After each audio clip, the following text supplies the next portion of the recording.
Chairman Schiff, Chairman Carson, Ranking Member Crawford, and committee members, thank you very much for the opportunity to be here today to highlight the ongoing work of the Department of Defense regarding unidentified aerial phenomena. Since the early 2000s, we have seen an increasing number of unauthorized and/or unidentified aircraft or objects in military-controlled training areas and training ranges and other designated airspace. Reports of sightings are frequent and continuing. We attribute this increase in reporting to a number of factors, including our work to destigmatize reporting, an increase in the number of new systems such as quadcopters and unmanned aerial systems that are in our airspace, identification of what we can classify as clutter, mylar balloons, and other types of air trash, and improvements in the capabilities of our various sensors to detect things in our airspace. Almost 2 years ago, in August of 2020, Deputy Secretary of Defense Nordquist directed the establishment of the Unidentified Aerial Phenomena Task Force within the Department of the Navy. The UAP Task Force was built on the foundation of the Navy's initial efforts to respond to the reports from our aviators on unidentified objects observed in our training ranges. The basic issues then and now are twofold. First, incursions in our training ranges by unidentified objects represent serious hazards to safety of flight. In every aspect of naval aviation, safety of our air crews is paramount. Second, intrusions by unknown aircraft or objects pose potential threats to the security of our operations. Our aviators train as they would fight. So any intrusions that may compromise the security of our operations by revealing our capabilities, our tactics, techniques, or procedures are of great concern to the Navy and the Department of Defense. From the very beginning, we took these reports very seriously. We instituted a data-driven approach to the investigations where we could collect as much data as possible and use all available resources to analyze and make informed decisions on the best ways to address our findings. Our main objective was to transition UAP efforts from an anecdotal or narrative-based approach to a rigorous science and technology engineering-focused study. This data-driven approach requires input from a wide variety of sources. In the early stages, the task force worked to standardize the reporting mechanisms and processes to make it as easy as possible for personnel to report any engagement so that we were getting that wide range of reporting that we needed. We also spent considerable efforts engaging directly with our naval aviators and building relationships to help destigmatize the act of reporting sightings or encounters. And we worked with naval aviation leadership to provide additional equipment to record any encounter. Navy and Air Force crews now have step-by-step procedures for reporting on a UAP on their knee board in the cockpit and in their post-flight debrief procedures. The direct result of those efforts has been increased reporting with increased opportunities to focus a number of sensors on any objects. The message is now clear. If you see something, you need to report it.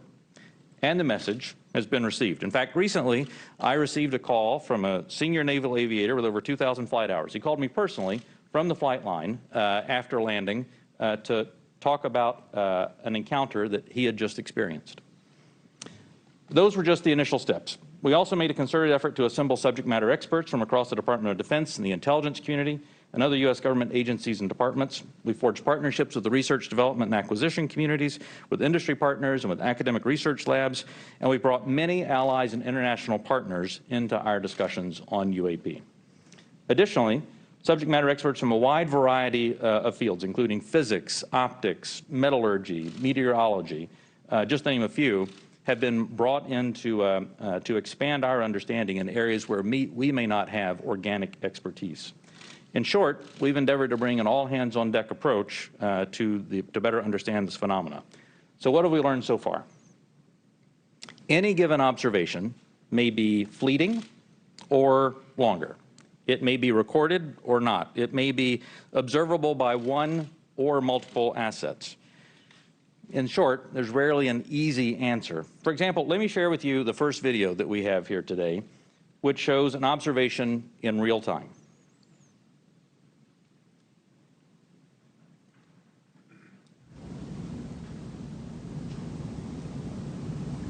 There it was.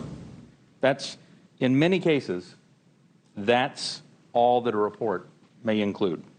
And in many other cases, we have far less than this. As we detailed in both the unclassified and classified versions of the preliminary assessment released by the Office of the Director of National Intelligence last June, this often limited amount of high-quality data and reporting hampers our ability to draw firm conclusions about the nature or intent of UAP.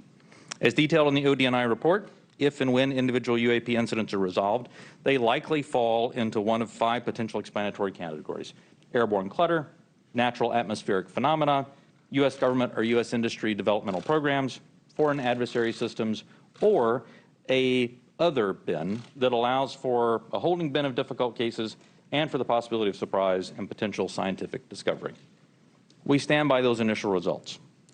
Since the release of that preliminary report, the UAP Task Force database has now grown to contain approximately 400 reports. The stigma has been reduced.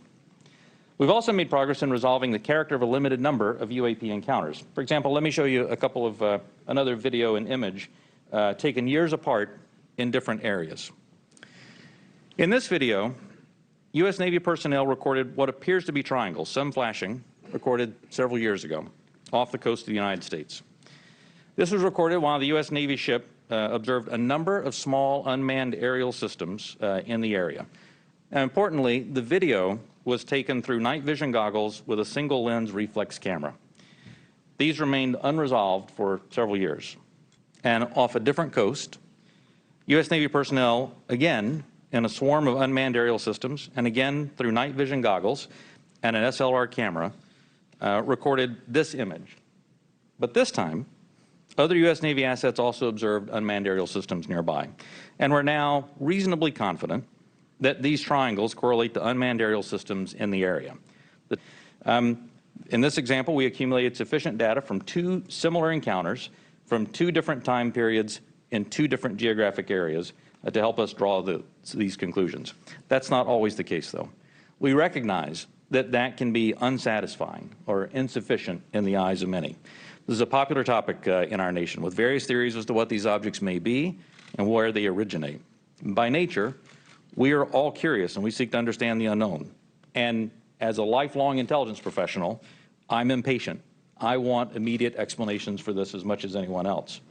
However, understanding can take significant time and effort. It's why we've endeavored to concentrate on this data-driven process to derive fact-based results. And given the nature of our business, national defense, we've had to sometimes be less forthcoming with information in open forums than many would hope. If UAP do indeed represent a potential threat to our security, then the capabilities, systems, processes, and sources we use to observe, record, study, or analyze these phenomena need to be classified at appropriate levels. We do not want potential adversaries to know exactly what we're able to see or understand, or how we come to the conclusions we make. Therefore, public disclosures must be carefully considered on a case-by-case basis. So what's next? We're concentrating on a seamless transition to the new organization, and future analysis of complicated issues of UAP issues will greatly benefit from the infrastructure, the process, and the procedures that we've developed to date. I'm confident that the task force under Navy leadership has forged a path forward that will allow us to anchor assessments in science and engineering vice anecdotal evidence. We remain committed to that goal, as I know the USDI organization does as well.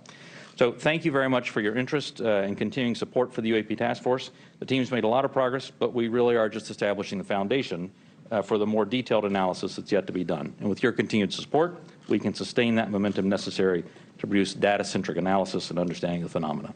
I look forward to your questions. Thank you.